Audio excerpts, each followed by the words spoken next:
بسم اللہ الرحمن الرحیم اللہم صلی علی سیدنا و مولانا محمد وعلی آلہ وصحبہ وبارک وسلم۔ صوفیاء کرام کی نعتیہ شاعری کے عنوان کے تحت ہم نعت ریسرچ سینٹر کے زیر اہتمام اس مسلسل سلسلہ کلام میں سیدنا شیخ عبدالقادر جیلانی کی نعتیہ شاعری اور اس کے مختلف زاویوں پر کلام کر رہے ہیں۔ آج ہم ایک نئی جہت وہ منتخب کر رہے ہیں، اور وہ نئی جہت حدیث سے آپ کا تعلق، آپ کے اشعار کا حدیث سے مربوط ہونا۔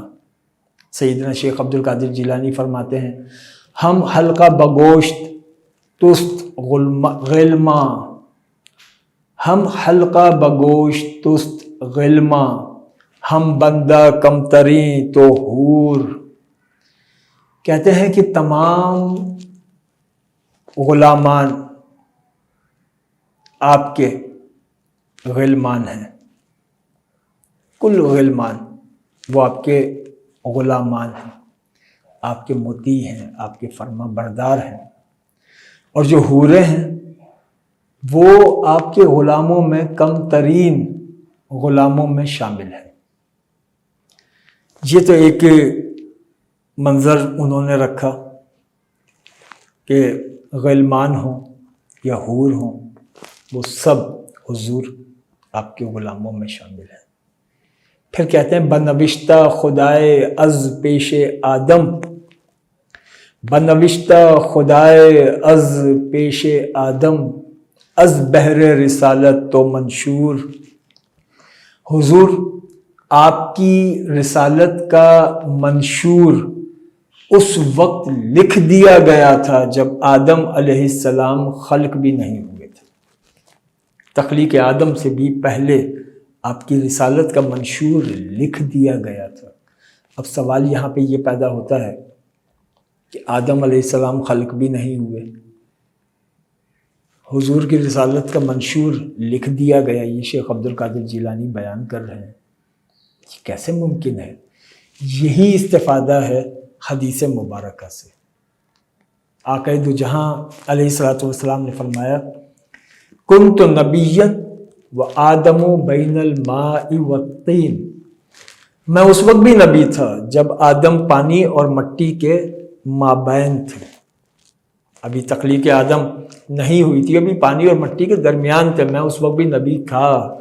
پھر ایک اور حدیث مبارکہ آقا دو جہاں نے فرمایا کنت نبیا و آدم بین الجسد والروح، آدم علیہ السلام جسم اور روح کے درمیان تھے، میں اس وقت بھی نبی تھا۔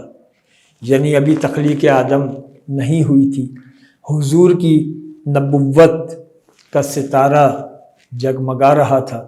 سیدنا شیخ عبدالقادر جیلانی نے علم حدیث سے استفادہ کیا، اور علم حدیث سے استفادہ کر کے کہا بنوشتہ خدائے از پیش آدم، از بحر رسالت تو منشور، کہ حضور آپ کی نبوت کا نوشتہ، رسالت کا منشور وہ تو آدم علیہ السلام کی تخلیق سے بھی بہت پہلے لکھ دیا گیا تھا۔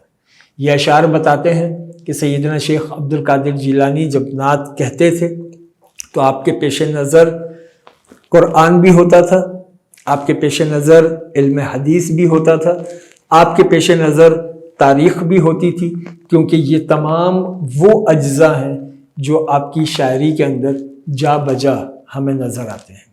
سیدنا شیخ عبدالقادر جیلانی کے حوالے سے سلسلہ کلام جاری ہے نعت ریسرچ سینٹر کے زیر اہتمام۔ آج کا سلسلہ کلام اس پر موقوف کرتے ہیں، آئندہ پھر سیدنا شیخ عبدالقادر جیلانی کی نعت کے نئے زاویوں کے ساتھ حاضر ہوں گے۔ وَمَا عَلَيْنَا إِلَّا الْبَلَاغُ۔